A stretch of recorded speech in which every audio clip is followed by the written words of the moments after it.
जो घटना हुई है, हमारे सांसद जियाउर रहमान जब संभल में ही नहीं थे और उसके बावजूद भी उन पर एफआईआर दर्ज करना, ऐसा उदाहरण कभी किसी को मिला होगा देखने को, सुनने को? एक पुलिस ऑफिसर ये कह रहा हो कि नेता बनना छोड़ दो, नेताओं का सहारा लेना छोड़ दो, किसके लिए भाषा थी वो? और मैं ये कहना चाहता हूं, हालांकि ये सब जानकारी आपके पास है, दुखद है कि नईम जैसे नौजवान की जान चली गई, बिलाल की जान गई है, रोमान की जान गई है, कैफ, अयान, और इसमें से कुछ कम उम्र के भी हैं। मुझे याद है जब मैं लखनऊ में प्रेस कर रहा था, उस समय जो जानकारी थी और जो जानकारी छिपाई जा रही थी, जब वहां पर लोकल स्तर से जानकारी हासिल हुई, तब मैंने कहा कि नईम की जान गई है और पुलिस की गोली से गई है। आप लोगों पे सब वीडियोस हैं, आप लोगों पे जगह जगह से वीडियोस मिले हैं, कवरेज है, पूरा का पूरा कराया गया ये दंगा है।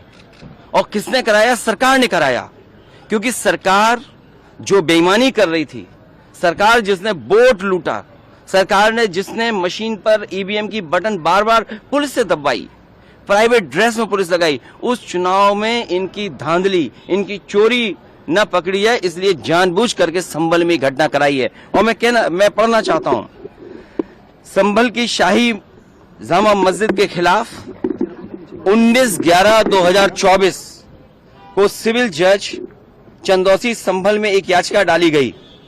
कोर्ट ने दूसरे पक्ष की सुने बगैर उसी दिन 19/11/2024 को सर्वे के आदेश दे दिए। ताज्जुब तो इस बात का है कि ऑर्डर मिलने के बाद ही संभल के जिलाधिकारी, संभल के पुलिस अधीक्षक आदेश को पढ़े बगैर 2 घंटे बाद ही सर्वे के लिए पुलिस बल के साथ शाही जामा मस्जिद पहुंच गए। जामा मस्जिद की कमेटी, जनप्रतिनिधि, उलेमा इकराम, सभी अधिवक्ताओं ने सहयोग दिया। जिस समय पहली बार सर्वे हुआ है और कोर्ट के आदेश के बाद पूरा का पूरा सहयोग, जो भी वहां जिम्मेदार लोग थे, जो भी जिम्मेदार वहां पर मौके पे थे, सबने सहयोग किया। जिलाधिकारी संभल और पुलिस अधीक्षक संभल ने 2.5 घंटे सर्वे के बाद कहा, अब सर्वे पूरा हो चुका है और अब रिपोर्ट कोर्ट को भेज दी जाएगी। दिनांक 22/11/2024 फ्राइडे को जुम्मे की नमाज के लिए लोग नमाज अदा करने के लिए जामा मस्जिद पहुंचे, लेकिन पुलिस प्रशासन ने बैरिकेडिंग लगा दी ताकि लोग नमाज न पढ़ सकें। उसके बाद भी लोगों ने संयम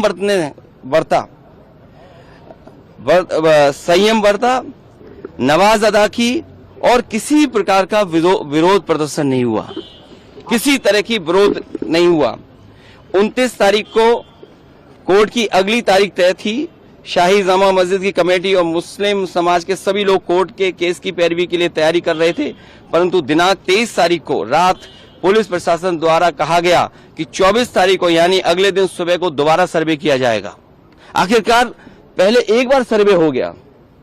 ये आदेश पुलिस प्रशासन को किसने दिया कि दोबारा सर्वे आपका होगा, जब पहले सर्वे में सब लोगों ने सहयोग मदद की, पूरा सर्वे हुआ, किसी को आपत्ति नहीं थी सर्वे पर, लेकिन जानबूझ करके आगे शाही जामा मस्जिद की कमेटी और अधिवक्ता ने कहा कि एक सर्वे तो मुकम्मल हो चुका है, अब दूसरे सर्वे की क्या आवश्यकता है।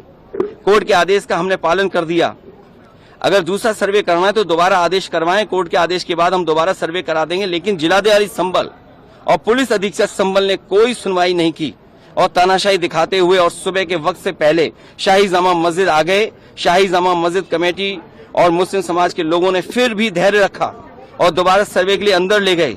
सर्वे के दौरान करीब 1.5 घंटा बाद जब जनता को सूचना मिली तो वो इकट्ठा होना शुरू हो गए। लोगों ने सर्वे का कारण जानना चाहा तो सर्कल ऑफिसर ने उनके साथ गाली गलौज की और लाठीचार्ज करवा दिया, बुरी तरह से जख्मी कर दिया।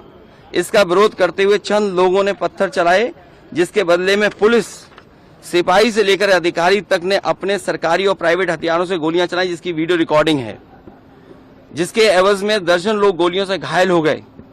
5 मासूमों जो कि अपने घर से सामान लेने के लिए निकले थे, उनकी मृत्यु हो गई। संभल का माहौल बिगाड़ने में याचिका दायर करने वाले लोगों के साथ पुलिस और प्रशासन के लोग जिम्मेदार हैं। इनको निलंबित किया जाना चाहिए और हत्या का मुकदमा चलाया जाना चाहिए। जिससे कि लोगों को इंसाफ मिल सके और आने वाले समय में कोई इस प्रकार की संविधान के खिलाफ गैर कानूनी घटना को अंजाम न दे जा सके। और बीजेपी के लोग ये कह रहे हैं कि संभल को बांग्लादेश बनाना चाह रहे हैं। देखिए, अगर आप बीजेपी की बात